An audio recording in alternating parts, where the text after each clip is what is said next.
Aujourd'hui, je suis au CREACAN où on parle d'éducation inclusive et j'ai le bonheur de m'entretenir avec Madeleine et Pascal au sujet de la façon dont on peut enrichir et développer le vocabulaire.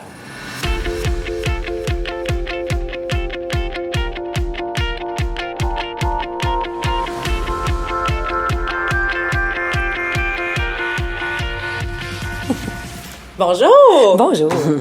Là, aujourd'hui, vous êtes facilitatrice dans le CREACAN.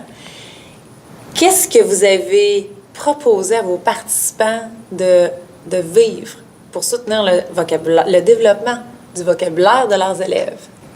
On a proposé différents exercices. On leur a montré des exercices qu'ils pouvaient adapter selon leur niveau, qu'ils pouvaient utiliser avec différentes applications ou avec le logiciel Antidote.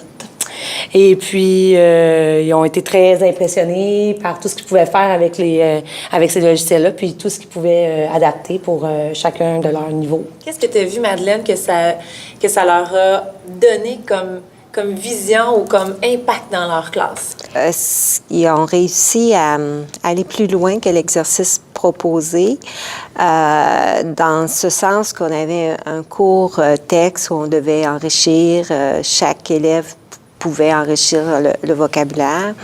Et eux ont vu tout de suite l'impact au point de vue de la différenciation, où l'élève qui va plus rapidement, qu'est-ce qu'il peut faire comme tâche, et non seulement qu'est-ce qu'il peut faire comme tâche, mais quelle tâche pourrait être, quelle tâche signifiante qu'il pourrait faire pour aider, proposer en même temps que ça soit réutilisé en fonction des autres élèves. Alors, on trouvait ça enrichissant parce que chacun il va de son intérêt. L'élève qui a un défi de mettre 10 mots de plus, c'est 10 mots. L'autre, il y en a 25. Le troisième, lui, a 50 mots et peut compléter le texte que d'une part et d'autre, ce texte-là, bien, celui qui a écrit 10 mots peut reprendre ce texte-là et en rajouter d'autres. Alors, ça peut être un travail où tout le monde il trouve son compte. Il trouve son compte, exactement. Des défis réalistes, en fait. Alors, c'est ça, c'est le défi. Qu'est-ce qui est difficile dans l'inclusion, c'est de trouver un défi raisonnable pour chacun. Oui. Et qui a du sens, pas trop bébé, pas trop difficile, puis en même temps qui est significatif. Alors, si on regarde ça avec une lunette d'une approche de conception universelle, ce que je fais pour mon élève dysphasique, ce que je fais pour mon élève dyslexique, pourquoi je le fais, et ce que je le fais pour eux va non seulement les aider eux, mais aider tous les autres élèves, sans que ça soit... lui, je fais ça pour lui, je fais ça. Mais je fais une activité globale où chacun y trouve son compte. Ce que tu proposes, j'ai l'impression que ça permet de rejoindre tout le monde plutôt que de prendre un plan d'intervention et d'y aller un par un. J'ai comme l'impression que c'est une approche plus globale pour aller les rejoindre. Oui, exactement.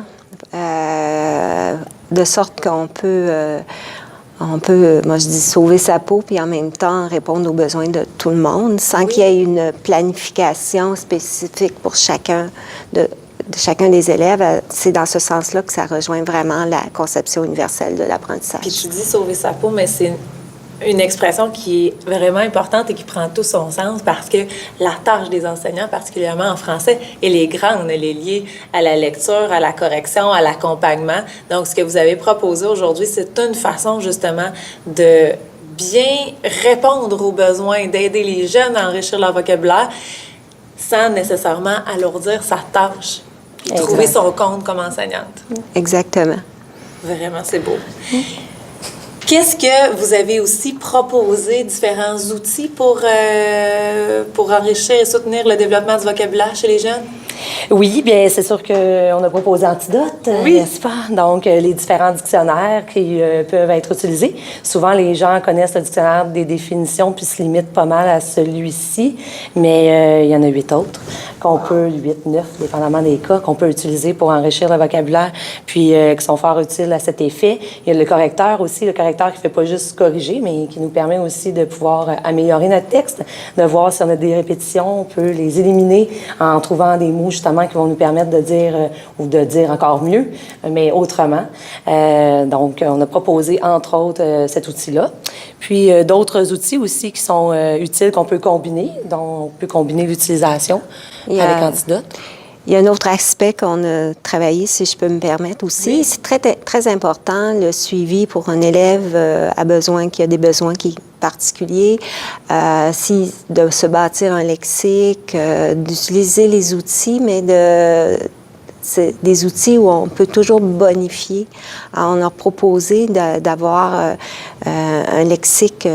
L'élève peut se bâtir un lexique, aller chercher des images, créer des phrases pour mieux comprendre. Et ces phrases-là peuvent être travaillées avec l'outil Antidote.